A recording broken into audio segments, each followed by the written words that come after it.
Hello viewers, আশা করি সবাই ভালো আছেন। আজকে আলোচনা করব মাল্টিভিটামিন ও মিনারেলের অভাবে শরীরে কী ধরনের সমস্যা দেখা যায় এবং এটি সেবন করলে কী উপকার পাওয়া যায় সেই সম্পর্কে। মাল্টিভিটামিনের অভাবে শরীরে ক্লান্তি ও দুর্বলতা, পেশি দুর্বল হওয়া, স্মৃতিশক্তি কমে যাওয়া, ঘন ঘন অসুস্থ হওয়া, ত্বক শুষ্ক হয়ে যাওয়া এবং চুল পড়ে যাওয়ার মতো ঘটনা ঘটে। ভিটামিন সেবন করলে যে সমস্ত উপকার পাওয়া যায় তা হচ্ছে: রোগ প্রতিরোধ ক্ষমতা বাড়াবে, এটি হাড় ও দাঁত মজবুত করবে, পেশি ও স্নায়ুর কার্যকারিতা বাড়াবে, শারীরিক সুস্থতা এবং ত্বক ও চুল ভালো রাখবে এটি সেবন করলে।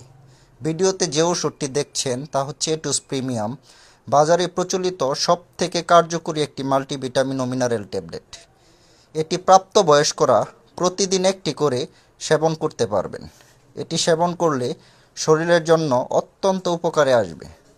আরেকটি কথা, যে কোনো ওষুধ সেবনের পূর্বে অবশ্যই একজন রেজিস্টার্ড চিকিৎসকের পরামর্শ নেওয়া উচিত এবং এটি 50 বছরের আগ পর্যন্ত সেবন করা যায়। সবাইকে পাশে থাকার জন্য ধন্যবাদ। ভিডিওটি শেয়ার করে অনেকের জানার সুযোগ করে দিবেন এবং আপনাদের মতামত কমেন্টে জানাবেন। আসসালামু আলাইকুম। সবাই ভালো থাকবেন।